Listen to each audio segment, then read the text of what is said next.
কি দেখেন নাই শেখ হাসিনার যে পতন, এই পতন দেখেন নাই? এই পতনের পরে আপনি কোন আশায় আবার ফের নতুন করে এগুলো শুরু করেছেন আপনারা? কি মনে করেন এগুলোর বিচার হবে না? এগুলো এমনি পার পেয়ে যাবেন?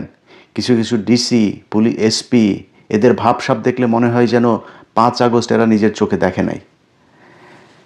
আজকে এই যে জোর জুলুম করে বিভিন্ন জায়গায়, আমি কোনো দলের ব্যাপারে বলছি না, এক দলের ঋণ খেলাপি তার প্রমাণ আছে, তারে মনোনয়ন বৈধ। একজনের ছোট্ট একটা নামের বানান ভুল, বাদ ওইটা, ওনাদের যেমনে মনে চায় তেমনে করছেন। 5 আগস্ট দেখেন নাই?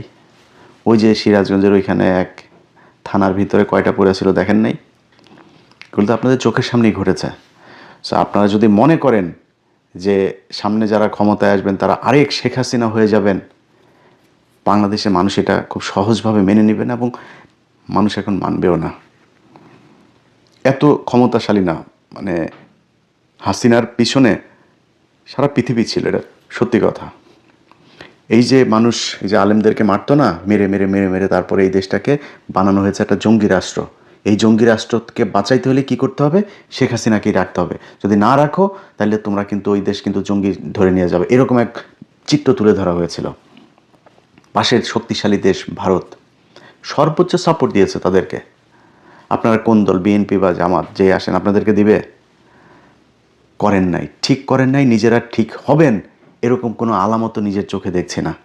সব জায়গাতে একই অবস্থা, যা মনে চায়, যার যেভাবে মনে চায়।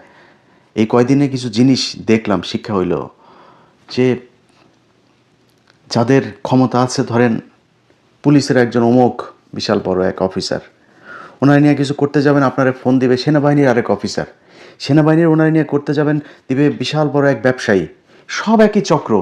শুনবেন না ওই সেনাবাহিনীরটা, শুনবেন না পুলিশের বিরুদ্ধে বলতে গিয়ে পুলিশেরটা ব্যবসায়ীর বিরুদ্ধে শুনবেন না, ওই ব্যবসায়ী খাবে আপনার কাছে, পুলিশেরটা শুনবেন না, তাহলে সেনাবাহিনী। মানে আপনাকে এই চক্রের ভিতরেই থাকতে হবে। এই চক্র থেকে বের হবেন, আপনার জীবন শেষ।